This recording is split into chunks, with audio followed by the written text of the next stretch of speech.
વંદે માતરમ વિદ્યાર્થી મિત્રો, આપણે પાઠ 15 અખંડ ભારતના શિલ્પી પાઠની સમજૂતી મેળવીએ છીએ, જેમાં આગળના લેક્ચરમાં આપણે આ પાઠના જે શબ્દાર્થ છે એ શબ્દાર્થ અને અડધા પાઠની સમજૂતી મેળવી હતી. આજે આપણે જે સમજૂતી બાકી છે એટલે કે આગળના પાઠની સમજૂતી મેળવીશું. તો દરેકનું ધ્યાન છે પાઠ્યપુસ્તકમાં. પહેલા આપણે જોઈએ કે આપણે શરૂઆતમાં જોયું હતું કે થોડું રિવિઝન કરી લઈએ કે પહેલા જ પેરેગ્રાફમાં આપેલું છે કે વલ્લભભાઈના જીવનમાં બારડોલીની લડતનું ભારતના સ્વાતંત્ર્ય સંગ્રામની જેમ જ આગવું અને અનોખું મહત્વ છે. ત્યાર પછી જે વલ્લભભાઈના સમર્પિત જીવનની સિદ્ધિઓનું આ એક શિરછોડું ગણાય છે.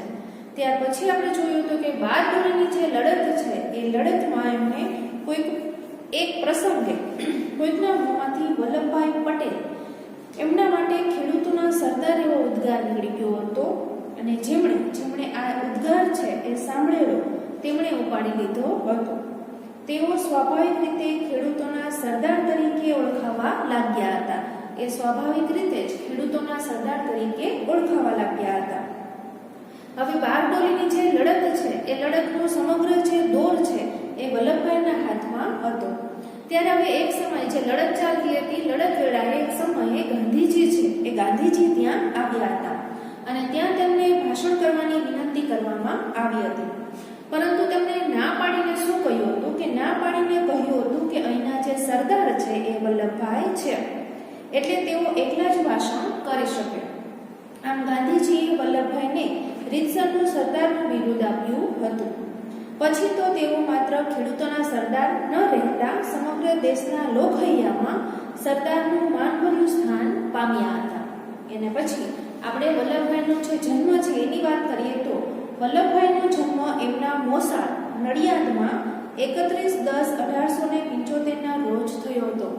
હવે આ છે આપણે બીજી વાર અત્યારે ફરી એટલા માટે યાદ અપાવીએ છીએ કે જે યાદ રાખવા જેવી બાબતો છે એ ફરી તમને રિવિઝન થઈ જાય, સરસ રીતે યાદ રહી જાય. એટલે એમના જન્મની વાત કર્યા પછી હવે એમનું વતન હતું તે ખેડા જિલ્લાનું કરમસદ ગામ, જેને યાદ ન રહેતું હોય એ બુકમાં નોંધ કરીને પણ લખી શકે છે. ત્યાર પછી એમના પિતાનો પરિચય આપો. એવો કોઈ પ્રશ્ન હોય તો શું આવશે કે તેમના પિતા ઝવેરભાઈ એક સામાન્ય ખેડૂત હતા. તેઓ રાણી લક્ષ્મીબાઈના લશ્કરમાં અંગ્રેજ સરકાર સામે ઈસવીસન 1857ના સ્વતંત્રતા સંગ્રામમાં લડ્યા હતા. દ્રઢતા અને દેશભક્તિ તેમની નસે નસમાં ધબકતી હતી. હવે ત્યાર પછી ગાંધીજીએ કહ્યું હતું કે ખેતરમાં પરસેવો પાડતા ખેડૂતોનું જીવન જ સાચું જીવન છે. હવે વલ્લભભાઈ પટેલ છે એમની નાનપણની વાત કરીએ તો ગામની શાળામાં પ્રાથમિક શિક્ષણ છે એ લઈને નડિયાદ અને વડોદરામાં ઉચ્ચ શિક્ષણ મેળવ્યું હતું. હવે જ્યારે વિદ્યાર્થી વયથી જ તેમનામાં નિડરતા, નેતાગીરી કે દ્રઢ સંકલ્પ બળના બીજ પડેલા હતા. હવે ત્યાર પછી એ કેટલા નિડર હતા એ પણ આપણે જોયું હતું કે નાનપણમાં એમને જે ગુંડો છે કાકબલાઈ થાય છે ત્યારે છે એ ધગધગતો સળિયો લઈને પોતાની જાતે જે ડાંગ આપી દે છે ગુંડા ઉપર. ત્યાર પછીની વાત છે કે કાયદાનો અભ્યાસ કરવા માટે એમણે પૈસા છે ભેગા કરેલા હતા અને ઇંગ્લેન્ડ જવા બચત કરી પૈસા ભેગા કર્યા હતા. વલ્લભભાઈએ કાયદાના અભ્યાસ માટે ઇંગ્લેન્ડ જવા બચત કરી પૈસા ભેગા કર્યા હતા. પરંતુ અહીંયા છે ભાઈ માટેનો જે પ્રેમ છે એ જોવા મળે છે. મોટા ભાઈ વિઠ્ઠલભાઈને લંડન જવા દઈ માતૃભાવનું ઉત્તમ ઉદાહરણ પૂરું પાડી અનન્ય પ્રેમ પ્રગટ કર્યો હતો. પછીથી વલ્લભભાઈએ સખત પરિશ્રમ અને બુદ્ધિ ચાતુર્યથી એક સફળ વકીલ તરીકેની નામના મેળવી હતી. ત્યાર પછીની એક વાત છે કે કોર્ટની કાર્યવાહી ચાલતી હતી ત્યારે જ્યારે કોર્ટમાં કામ કરતા હતા એ સમયે ત્યારે શું થાય છે કે પટ્ટાવાળો છે એ આવીને તાર આપી જાય છે. તાર વાંચીને એ કાર્યવાહી પૂરી થાય છે પછી તાર ત્યાંથી બહાર નીકળે છે, પણ તાર વાંચીને કોઈ પણ જાતની કોઈ જ પ્રતિક્રિયા વગર એને ખિસ્સામાં મૂકી દે છે અને પાછા છે કામે લાગી જાય છે. જ્યારે બધું કામ છે એ કામ પૂરું થઈ જાય છે, કાર્યવાહી છે એ પૂરી થઈ જાય છે, ત્યારે કોઈ આવીને પૂછે છે કે મિસ્ટર પટેલ શાનો તાર હતો? વલ્લભભાઈએ ધીમેથી જણાવ્યું, મારા પત્નીનું અવસાન થયું છે. આમ લાગણીને વશ થયા વગર પોતાની ફરજને અડગતાથી અદા કરી હતી. આપણે છે એ વલ્લભભાઈના વિવિધ ગુણો છે એના વિશે જાણવા મળે છે. હવે એમનું વ્યક્તિત્વ છે કેવું હતું તો એકદમ વૃક્ષ લાગતું હતું. સ્વભાવ છે એ સ્વભાવ પણ બહુ કડક છે એવી છાપ પડતી. પણ એ તેમની બોલી સચ્ચાઈ અને આખા બોલાપણાને લીધે એમ લાગતું હતું એ જે સાચું હોય સામેવાળી વ્યક્તિને કહી દેતા હતા એના કારણે લાગતું હતું. પણ એ છે એ નાળિયેર જેવા હતા. જેમ નાળિયેર છે ઉપરથી કઠણ હોય છે અને બરછટ લાગે પણ અંદરથી મીઠું અને કોમળ હોય છે એવું. હવે એમના સ્વભાવની ખાસિયત એ હતી કે કોઈનાથી પણ ડરતા નહીં. ભલભલાને પણ કોઈ શરમ વગર સાચું અને સ્પષ્ટ સંભળાવી દેતા હતા. તેમની વાણીમાં જોમ, જુસ્સો અને સચ્ચાઈનો રણકો રહેલો હતો. એમની વાણીમાં જોમ જોવા મળતો હતો, સચ્ચાઈનો જે રણકો છે જોવા મળતો હતો. ત્યાર પછી શું થાય છે કે બારડોલીની લડત વખતે એક પત્રિકા પ્રગટ કરી હતી અને એક જાગૃત નેતા તરીકે ચેતવણી આપતા તેમણે લખ્યું હતું કે જાગૃત નેતાઓ એના જેમ તેમણે ચેતવણી આપતા લખ્યું હતું કે લડાઈ લડવી હોય તો લગ્નમાં વહાલવાનું ન પોસાય. કાલ સવારે ઉઠીને તમારે ઉગ્યાથી આથમિયા સુધી ઘરને તાળા મારી ખેતરમાં ફરતા રહેવું પડશે. એટલે મોજ શોખ છે, આનંદ છે, બધું છોડી દેવાનું અને છાવણી જેવી જિંદગી ગાળવી પડશે. ગરીબ હોય, તવંગર હોય, બધા જ વર્ગ અને બધી કોમ એક રાત થઈ એક ખોળીએ પ્રાણ હોય તેમ વર્તે. આપણા હાથેથી એક દમડી સરકારને આપવી નથી એ નિશ્ચય કાયમ રહેજો. નહીં તો જીવ્યું ન જીવ્યું થઈ જશે અને તાલુકો કાયમને માટે બોજામાં પડશે. અહીંયા છે એ કામ છે એની ફરજ વિશે આપણે જોયું કે ફરજ માટે કેટલા અડગ હતા. કામ માટે શું કહે છે કે સરકાર છે એને આપણે એક રૂપિયો પણ આપવાનો થતો નથી, એક દમડી પણ સરકારને આપવી નથી. એટલે છે તમે જે કંઈ મોજશોખ કરો છો, જે કંઈ હરોફરો છો એ જિંદગી છોડીને છાવણી જેમ પડાવ નાખીને છે એ રહેવું પડશે. અને સવારે સૂર્ય ઉગે ત્યાંથી લઈને જે આથમે ત્યાં સુધી ઘરને તાળા મારીને ખેતરમાં ફરતા રહેવું પડશે. આ બધું છે એ પહેલેથી જ જણાવી દે છે. એટલે અહીંયા છે કામ માટે કેટલા કર્મનિષ્ઠતા એ જોવા મળે છે. વલ્લભભાઈ વીર હતા એટલા જ વિનોદી હતા. એ જેટલા વીર હતા એટલા વિનોદી પણ હતા. મહાદેવભાઈની ડાયરીમાં વિનોદના ઘણા પ્રસંગો નોંધાયા છે. મહાદેવભાઈની જે ડાયરી છે એમાં વિનોદના ઘણા પ્રસંગો છે નોંધાયા છે. એકવાર મહાદેવભાઈએ ક્યાંક એક શબ્દ વાંચ્યો. શબ્દ હતો રચનાત્મક ગફલત. એકવાર છે એ મહાદેવભાઈએ ક્યાંક એક શબ્દ વાંચ્યો હતો અને શબ્દ શું હતો તો રચનાત્મક ગફલત. એમને નવાઈ લાગી. રચનાત્મક ગફલત તે વળી કેવી હોય ત્યારે એમને નવાઈ લાગે છે અને એમ થાય છે કે આ રચનાત્મક ગફલત છે કેવી હોય. પણ સરદાર જેમનું નામ બિરબલની છટાથી બોલી ઉઠ્યા. એટલે બિરબલની છટાથી એ જવાબ આપે છે ન સમજ્યા એટલે કે ન સમજાણું. આજે તમે દાળ બનાવી હતી તે દાજેલી દાળ. એટલે આના પરથી જોવા મળે છે કે વિનોદી પણ હતા. ત્યાર પછી હવે આપણે પાઠની જે સમજૂતી છે મેળવીએ તો કે આ થોડું આપણે ગયા લેક્ચરમાં જે પાઠની સમજૂતી મેળવીએ તેનું રિવિઝન કરી લીધું. વલ્લભભાઈએ જેલ યાત્રા પણ વેઠી હતી. દાંડી યાત્રાના 5 દિવસ પહેલા 7 માર્ચના રોજ અંગ્રેજ સરકારે રાસ ગામમાંથી ધરપકડ કરી. આ યાદ રાખજો કે વલ્લભભાઈ છે એમણે જેલ યાત્રા પણ વેઠી હતી. દાંડી યાત્રાના 5 દિવસ પહેલા 7 માર્ચના રોજ અંગ્રેજ સરકારે રાસ ગામમાંથી કયા ગામમાંથી ધરપકડ કરી હતી તો રાસ ગામમાંથી ધરપકડ કરી. તેમણે અમદાવાદની સાબરમતી સેન્ટ્રલ જેલમાં રાખવામાં આવ્યા હતા. ક્યાં રાખવામાં આવ્યા હતા તો અમદાવાદની સાબરમતી સેન્ટ્રલ જેલ છે ત્યાં રાખવામાં આવ્યા હતા. તે વખતે જેલમાં સજા ભોગવી રહેલા આઝાદી જંગના આંદોલનકારીઓએ ગગનભેદી નારાઓથી જેલની દિવાલોને ગજવી મૂકી હતી. ગગનભેદી એકદમ મોટેથી આપણે જોયું તેમ કે તે સમયે તે વખતે જેલમાં સજા ભોગવી રહેલા હતા આઝાદી જંગના આંદોલનકારીઓએ ગગનભેદી નારાઓથી જેલની દિવાલોને ગજવી મૂકી હતી. સરદારની આ પ્રથમ જેલ યાત્રા કેટલી કઠિન હતી તેનું વર્ણન મહાદેવભાઈની ડાયરીમાં મળે છે. હવે જે સરદાર પટેલ છે એમની આ જેલ યાત્રા છે કેટલી કઠિન હતી, કેટલી મુશ્કેલ હતી એનું જે વર્ણન છે એ વર્ણન મહાદેવભાઈની ડાયરીમાં જોવા મળે છે. ધરપકડના ત્રીજા દિવસે મહાદેવભાઈ અને આચાર્ય કૃપાલજી સરદારને મળવા જેલમાં ગયા હતા. ધરપકડના ત્રીજા દિવસે મહાદેવભાઈ છે અને આચાર્ય કૃપાલજી છે એ સરદારને મળવા જેલમાં ગયા હતા. તે વખતે થયેલી પ્રશ્નોત્તરીના થોડા અંશો જોઈએ તો જે મહાદેવભાઈ છે અને આચાર્ય કૃપલાણી છે એ સરદારને મળવા ગયા અને તે વખતે એમની જે વચ્ચે પ્રશ્નો જે થયા હતા એમના જે થોડા અંશ છે એ અહીંયા રજૂ કરવામાં આવેલા છે અને કે એ જોઈએ. તમને કેવી રીતે રાખે છે?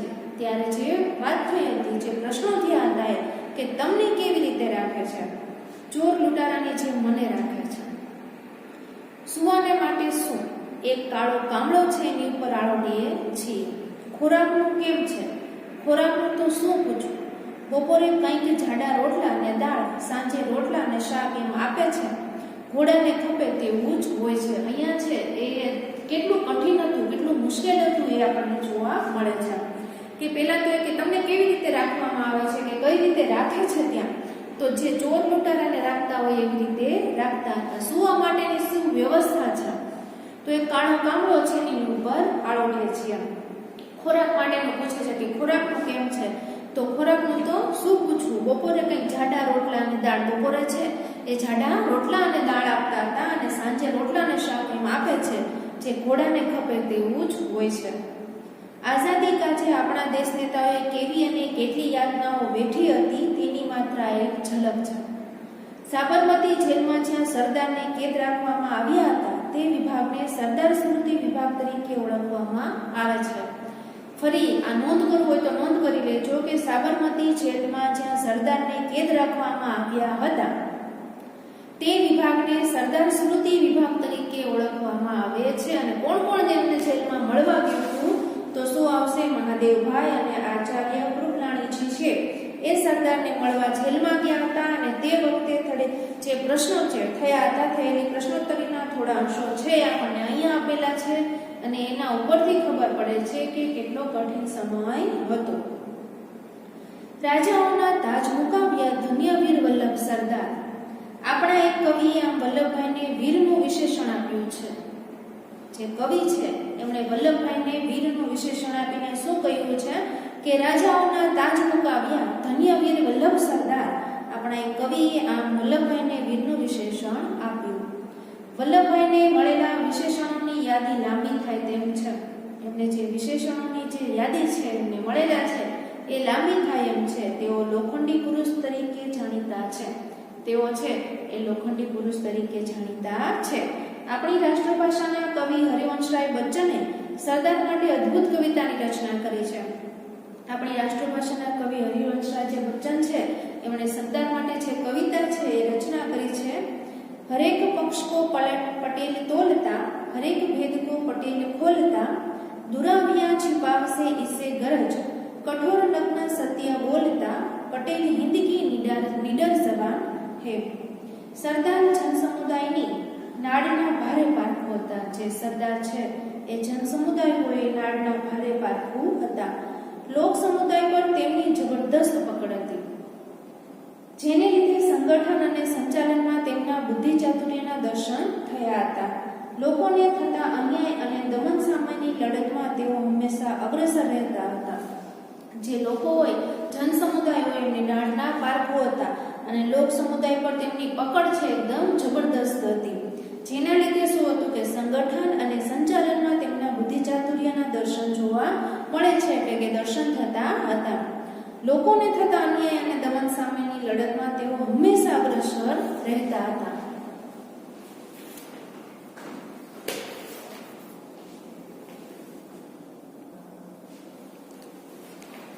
ત્યાર પછી છે કે દાંડી કૂચ દરમિયાન લોખંડી મનોબળ વાળા સરદારના ઉદ્ગારો જોઈએ તો દાંડી કૂચ દરમિયાન લોખંડી મનોબળ વાળા સરદારના ઉદ્ગારો જોઈએ તો હવે એક ધર્મયુદ્ધ ખેલવાનું છે જે દુનિયાએ પહેલા ક્યારેય નહીં જોયું હોય.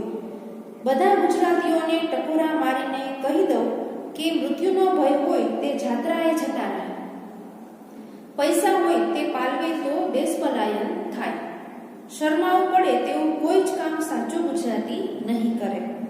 ગુજરાતી પ્રજા સ્વતંત્રતાના ઇતિહાસમાં પહેલું પાનું લખીને મહાયુદ્ધના મંડાણ કરશે.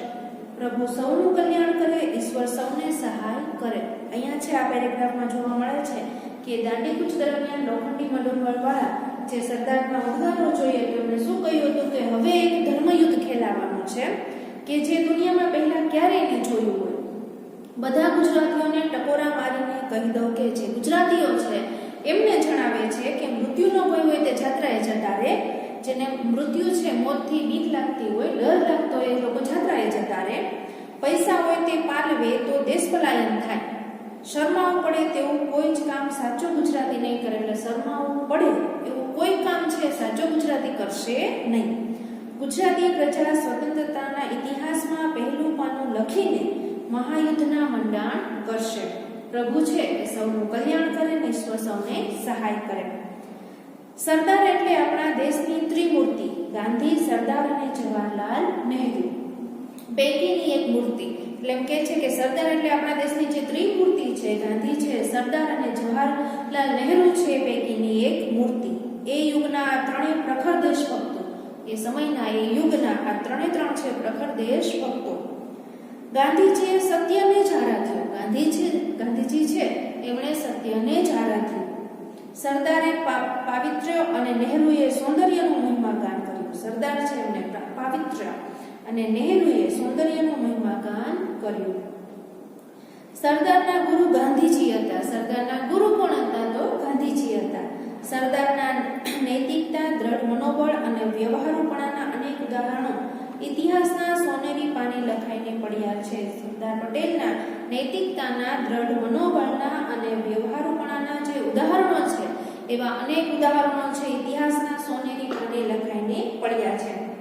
તેમાં ભારતના ગૃહપ્રધાન તરીકે સરદારની ભૂમિકાને તો ઇતિહાસ ક્યારેય ભૂલી શકશે નહીં. ભારતમાં અનેક નાના મોટા દેશી રજવાડાઓ હતા. ભારત છે એમાં અનેક નાના મોટા દેશી રજવાડાઓ હતા. આ રજવાડાના ઘણા રાજાઓ પોતાની રીતે સ્વતંત્ર રહેવાના મનસૂબા ઘડતા હતા. રાજાઓ હોય, પોતાનું રાજ્ય હોય, સ્વતંત્ર રહેવાની ઈચ્છા છે, એવો વિચાર છે એ ધરાવતા હોય. એટલે આ રજવાડાના ઘણા રાજાઓ છે એ પોતાની રીતે સ્વતંત્ર રહેવાના મનસૂબા ઘડતા હતા.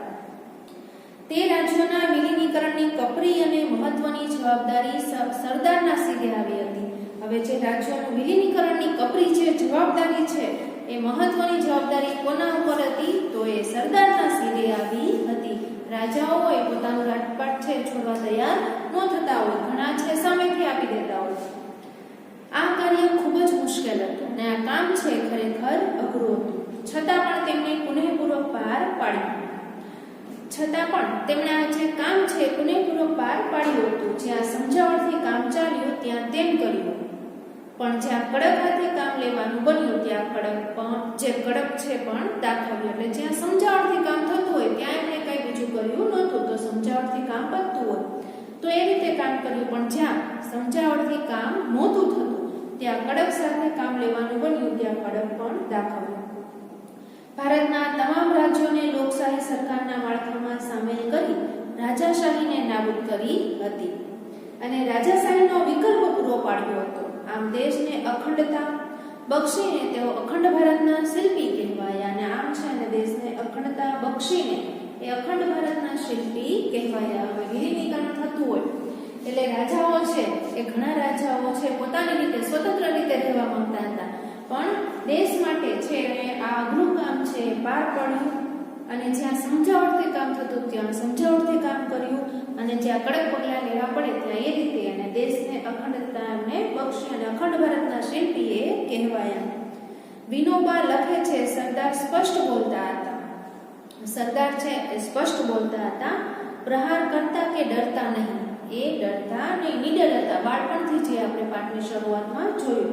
ભલે કોઈને ગમે તે લાગે, વળી વળતો પ્રહાર જો પોતાના ઉપર આવે તો તેથી જરાય ડગમગતા નહોતા. સામેવાળાને ગમે તે લાગે એ સાચું બોલતા અને એકદમ નીડર હતા અને વળતો પ્રહાર જો પોતાના ઉપર આવે તો પણ એ ડગમગતા નહોતા.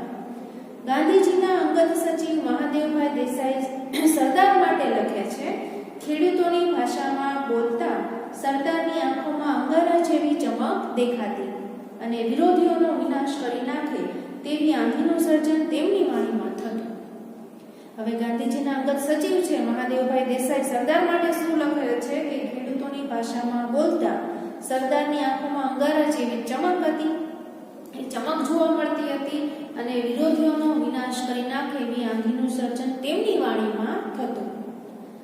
ગાંધીજીએ સરદારના એક અત્યંત છુપા સ્વરૂપને છતું કરતા જણાવ્યું હતું કે ગાંધીજી છે એમણે સરદારનું અત્યંત એવું છુપા સ્વરૂપને છતું કરતા જણાવ્યું હતું કે સરદારની શૂરવીરતા, જ્વલંત દેશદાજ અને અનંત ધૈર્યના ગુણોથી તો હું અજાણ ન હતો, પણ તેમણે મને જે પ્રેમથી તરબોળ કર્યો છે તેવા માતૃપ્રેમ જેવા ગુણ માટે સદા ઋણી છું. એટલે ગાંધીજી એમ કહે છે કે એમાં જે શૂરવીરતા છે, જે જ્વલંત દેશદાજ અને અનંત ધૈર્યના ગુણોથી તો એ અજાણ નહોતા, એમને ખબર જ હતી, એ જાણતા જ હતા, પણ જે પ્રેમથી એમને તરબોળ કર્યો છે તેવા માતૃપ્રેમ જેવા ગુણ માટે સદા એમનો ઋણી છું. મને તેમની લાગણીઓમાં માતાનું સ્મરણ થઈ આવતું. એમની જે લાગણી છે એ લાગણીઓમાં એમને માતાનું જે સ્મરણ છે સ્મરણ થઈ આવતું. માતા જ દર્શાવી શકે તેવા ગુણોનું મને સરદારે દર્શન કરાવી શકે કે માં છે, એક માતા છે એ દર્શાવી શકે તેવા ગુણોનું મને સરદારે દર્શન કરાવ્યું. વલ્લભભાઈ સાદગી પ્રિય હતા. વલ્લભભાઈ છે સાદગી પ્રિય હતા. સાદું જીવન અને ઉચ્ચ વિચાર તેમનો જીવન મંત્ર હતો. સાદું જીવન છે એ અને ઉચ્ચ વિચાર એમનો જીવન મંત્ર હતો. જે પોતાની પુત્રી મણિબહેનને પણ તેમણે વારસામાં આપ્યો હતો. વલ્લભભાઈ પટેલની પુત્રીનું નામ જણાવો એવો પ્રશ્ન હોય તો શું આવશે? મણિબહેન. કે જે પોતાની પુત્રી મણિબહેનને પણ તેમણે વારસામાં આપ્યો હતો. સાદું જીવન અને ઉચ્ચ વિચાર એ વારસામાં પોતાની પુત્રીને પણ આપેલું હતું. ઉત્તરકાળમાં દીકરી મણિબહેને પિતાની ઉલટથી સેવા કરી હતી. મણિબહેનની પણ સાદગી એવી કે થીગડું મારેલી સાડી પહેરવામાં પણ તેઓ નાનપ અનુભવતા નહોતા. મણિબહેન છે એ એટલું સાદાઈથી જીવન જીવતા હતા કે થીગડું મારેલી જે સાડી હોય એ પહેરવામાં પણ તેઓ કઈ નાનપ અનુભવતા નહોતા. અખંડ ભારતના આ શિલ્પીનું તારીખ 15/12/1950 રોજ અવસાન થયું. ચરોતરના એક નાનકડા ગામમાં જન્મીને છેક દેશના નાયબ વડાપ્રધાન અને ગૃહમંત્રી તરીકે સેવાઓ આપનાર સરદારને લાખ લાખ વંદન. હવે એક જે નાનકડું એવું ગામ છે ચરોતરના, એક નાનકડા ગામમાં જન્મીને છેક દેશના નાયબ વડાપ્રધાન અને ગૃહમંત્રી તરીકે સેવાઓ આપનાર સરદારને લાખ લાખ વંદન. આ પાઠમાંથી જો હવે ટૂંકનોંધ તરીકે તમને એમ કહે કે સરદાર વલ્લભભાઈ પટેલ છે એમના વ્યક્તિત્વ વિશે જણાવો, એમના નિડરતાના ગુણો છે એના વિશે વાત કરો તો પાઠ છે એ આપણે શરૂઆતથી લઈને આપણે પૂરો થાય છે ત્યાં સુધી અનેક ગુણો છે, અનેક વાત છે રજૂ કરવામાં આવેલી છે. તમે વલ્લભભાઈનું વર્ણન કરો એવી રીતે પૂછવામાં આવે તો એમના જન્મથી લઈને એમના મૃત્યુ સુધીના અને એમણે જે કામો કરેલા છે, બાળપણમાં એમણે શિક્ષણ ક્યાં મેળવ્યું, ઉચ્ચ શિક્ષણ ક્યાં મેળવ્યું, એમનો સ્વભાવ છે એ સ્વભાવ કેવો હતો, ત્યાર પછી એ પોતે વકીલાતનો જે અભ્યાસ કરેલો હતો એના માટે અને પોતે કઈ રીતે કામ કરતા હતા અને ત્યાર પછી કેવા વિનોદી હતા, છેલ્લે જેલમાં એમણે કઈ કઈ મુશ્કેલીઓ સહન કરી હતી, દેશ માટે કઈ રીતે કામ કરતા હતા, આ બધું જ છે એ તમે લખી શકો છો. અને આ પાઠની શરૂઆતમાં કે સમજૂતી સમયે તમને કહીએ છીએ કે તમારે જે બાબત નોંધ કરવા જેવી લાગે એ તમે નોંધ કરી શકો છો. હવે આ પાઠની જે સમજૂતી છે એ સમજૂતી અહીંયા પૂરી થાય છે.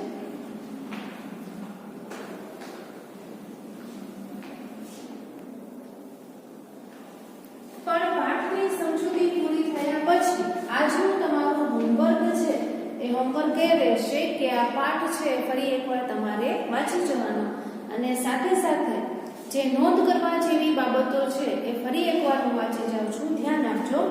અને જે નોંધ કરવાનું રહી ગયું હોય તમે સાથે સાથે નોંધ કરી લેજો. સૌપ્રથમ તો છે કે વલ્લભભાઈ છે એમના જન્મની જે વાત રજૂ કરવામાં આવેલી છે કે વલ્લભભાઈનો જન્મ એમના મોસાળ નડિયાદમાં તારીખે 31/10/1875 રોજ થયો હતો. તેમનું વતન હતું ખેડા જિલ્લાનું કરમસદ ગામ. જે બાબત મહત્વની છે એ ફરી એકવાર વાંચી જાઓ છો. ત્યાર પછી તેમના પિતા ઝવેરભાઈ એક સામાન્ય ખેડૂત હતા. તેઓ રાણી લક્ષ્મીબાઈના લશ્કરમાં અંગ્રેજ સરકાર સામે ઈસવીસન 1857ના સ્વતંત્રતા સંગ્રામમાં લડ્યા હતા. દ્રઢતા અને દેશભક્તિ તેમની નસે નસમાં ધબકતી હતી. આમાંથી જે બાબતો છે એ નોંધ કરવાની લાગે તમે જાતે પણ નોંધ કરી શકો છો. હવે છે ત્યાર પછી એ નાનપણથી સાહસિક અને નીડર હતા કે જે એમનું જે બાળપણ છે એમાં એમણે પ્રાથમિક શિક્ષણની વાત કરીએ તો ગામની શાળામાં વલ્લભભાઈ પટેલ છે એમનો આપણે જન્મ જોયો, મોસાળની વાત જોઈ, એના પિતા છે એમનું નામ અને જે લશ્કરમાં કામ કરતા હતા એ જોયું, અને ગામની શાળામાં પ્રાથમિક શિક્ષણ છે એમણે મેળવ્યું હતું. ત્યાર પછી જે ઉચ્ચ શિક્ષણ છે એમણે નડિયાદ અને વડોદરામાં ઉચ્ચ શિક્ષણ મેળવ્યું હતું. હવે જ્યારે અભ્યાસકાળ છે દરમિયાન જ અભ્યાસ કરતા હતા ત્યારથી જ વિદ્યાર્થી વયથી જ તેમનામાં નિડરતા, નેતાગીરી કે દ્રઢ સંકલ્પ બળના બીજ પડેલા હતા. ત્યાર પછી કેટલા નિડર હતા તો એ કાકભલાઈ વાળી વાત છે આપણે અહીંયા રજૂ કરેલું છે કે જ્યારે વૈદરાજ છે એને ઈલાજ માટે છે લોખંડનો ધગધગતો સળિયો છે ડામ દેવાનું વિચારે છે, પણ કુમળું બાળક જોઈને એમનો જીવ છે ચાલતો નથી. ત્યારે મૂંઝવણ અનુભવે છે, અવઢવ અનુભવે છે. ત્યારે વૈદરાજના હાથમાંથી ધગધગતો સળિયો લઈને જાતે જે ગાંઠ ઉપર ડામ દઈ દે છે. આ છે એમનો વિશિષ્ટ ગુણોને વ્યક્ત કરતા બાળપણના જે અનેક પ્રસંગો છે જોવા મળે છે કે જેમાંથી અહીંયા એક પ્રસંગ છે આપણને આપેલો છે. એટલે નીડર હતા. ત્યાર પછી એમણે અભ્યાસ કરવા માટે કે કાયદાનો જે અભ્યાસ કરવાનો હતો ત્યારે એમણે પૈસા છે બચત કરેલી હતી એટલે ભેગા કર્યા હતા. પરંતુ અહીંયા છે ભાઈ માટેનો જે પ્રેમ છે એ જોવા મળે છે કે મોટા ભાઈ વિઠ્ઠલભાઈને લંડન જવા દઈ ભાતૃભાવનું ઉત્તમ ઉદાહરણ પૂરું પાડીએ છે. એમના માટેનો જે અનન્ય પ્રેમ છે પ્રેમ અહીંયા એ જોવા મળે છે. પણ પછીથી શું કરે છે કે સખત પરિશ્રમ અને બુદ્ધિ ચાતુર્યથી એક સફળ વકીલ તરીકેની એ નામના મેળવે છે.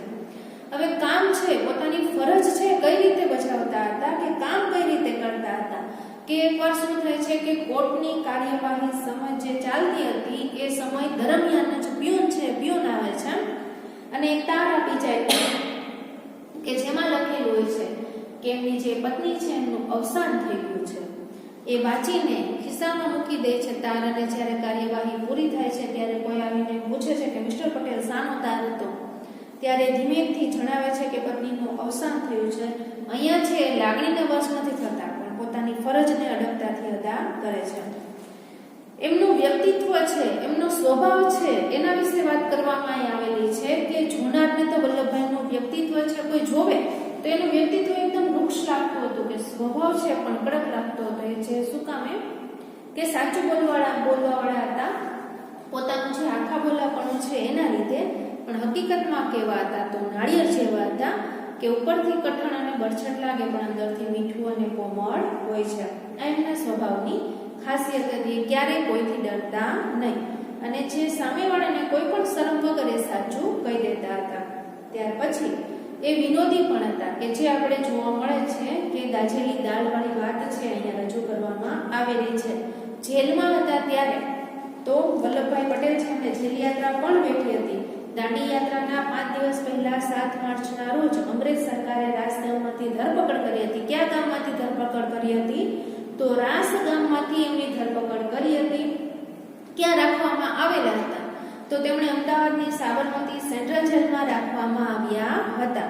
તે વખતે જે સજા ભોગવી હતી અને ત્યારે એમનું જે વર્ણન છે તો એમને કઈ રીતે રાખવામાં આવતા હતા તો ચોર લૂંટારાની જેમ રાખતા હતા અને સૂવા માટે એક કાળો કામડો છે એના ઉપર આળોટીએ છે અને ખોરાક કે શું એને ખાવા પીવાની વ્યવસ્થા કેવી હતી તો બપોરે કંઈક જાડા રોટલા અને દાળ અને સાંજે રોટલા અને શાક એમ આપે છે જે ઘોડાને ખપે તેવું જ હોય છે. એટલે ઘણી યાતના છે, દુઃખ છે, પીડા છે એમણે સહન કરેલી છે. સાબરમતી જેલમાં જ્યાં સરદારની કેદ રાખવામાં આવ્યા હતા તે વિભાગને સરદાર સ્મૃતિ વિભાગ તરીકે ઓળખવામાં આવે છે. યાદ રાખજો કે તે વિભાગને સરદાર સ્મૃતિ વિભાગ તરીકે ઓળખવામાં આવે છે. ત્યાર પછી રાજાઓના તાજ મુકાવ્યા ધન્ય વીર વલ્લભ સરદાર આપણા એક કવિએ આમ વલ્લભભાઈને વીરનું વિશેષણ આપ્યું છે. હરિવંશરાય બચ્ચને તેમના માટે જે કવિતા લખેલી છે એ પણ આપેલી છે કે હરેક પક્ષ કો પટેલ તોલતા, હરેક ભેદ કો પટેલ ખોલતા, દુરાવ્યા छिपावसे इसे गरज, कठोर नग्न सत्य बोलता, पटेल हिंद की निडर जबान है. એકદમ છે એ દ્રઢ મનોબળવાળા નીડર અને દાંડીકૂચ દરમિયાન લોખંડી મનોબળવાળા સરદારના ઉદ્ગારો જોઈએ તો એના જે ઉદ્ગાર છે કે હવે એક ધર્મયુદ્ધ ખેલાવાનું છે જે દુનિયાએ પહેલા ક્યારેય નહીં જોયું હોય. બધા ગુજરાતીઓ માટે કહે છે કે ટકોર મારીને કહી દો કે મૃત્યુનો ભય હોય તે જાત્રાએ જતા રહે અને પૈસા હોય તે પાલવે તો દેશ પલાયન થાય. અહીંયા છે ના ઉદ્ગારો છે એ રજૂ કરવામાં આવેલું છે અને શરમાવું પડે તેવું કોઈ જ કામ સાચું ગુજરાતી નહીં કરે. આપણી જે ત્રિમૂર્તિ છે એમાં સરદાર જવાહરલાલ નહેરુ કે સરદાર એટલે આપણા દેશની ત્રિમૂર્તિ ગાંધી, સરદાર અને જવાહરલાલ નહેરુ પૈકીની એક મૂર્તિ. અને ત્યાર પછી જે એનો જે સ્પષ્ટ બોલતા હતા, ક્યારેય કોઈથી ડરતા નહોતા અને પોતાના ઉપર પ્રહાર આવે તો એ ડગમગતા પણ નહોતા. હવે એમનું છે અત્યંત એવું કેમ કે છે કે નિડર હતા, સુરવીર હતા, સાહસિક હતા. એમના બધા જે ગુણો છે એનાથી તો ગાંધીજી અજાણ નહોતા, પણ એ માતૃપ્રેમ માટેનો જે ગુણ છે, લાગણી છે, એની વાત પણ રજૂ કરવામાં આવેલી છે. વલ્લભભાઈ પટેલ છે સાદગી પ્રિય હતા. સાદું જીવન અને ઉચ્ચ વિચાર એમનો જીવન મંત્ર હતો અને તે પોતાની પુત્રી મણિબહેનને પણ તેમણે વારસામાં આપ્યો હતો.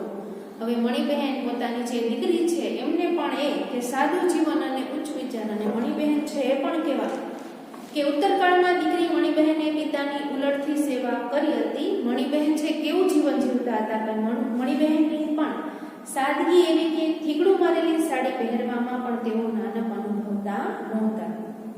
અખંડ ભારતના આ શિલ્પીનું તારીખ 15/12/1950 ના રોજ અવસાન થયું. ચરોતરના એક નાનકડા ગામમાં જન્મીને છેક દેશના નાયબ વડાપ્રધાન અને ગૃહમંત્રી તરીકે સેવાઓ આપનાર સરદારને લાખ લાખ વંદન. હવે છે અહીંયા છે એ પાઠની જે સમજૂતી છે એ સમજૂતી પૂરી થાય છે.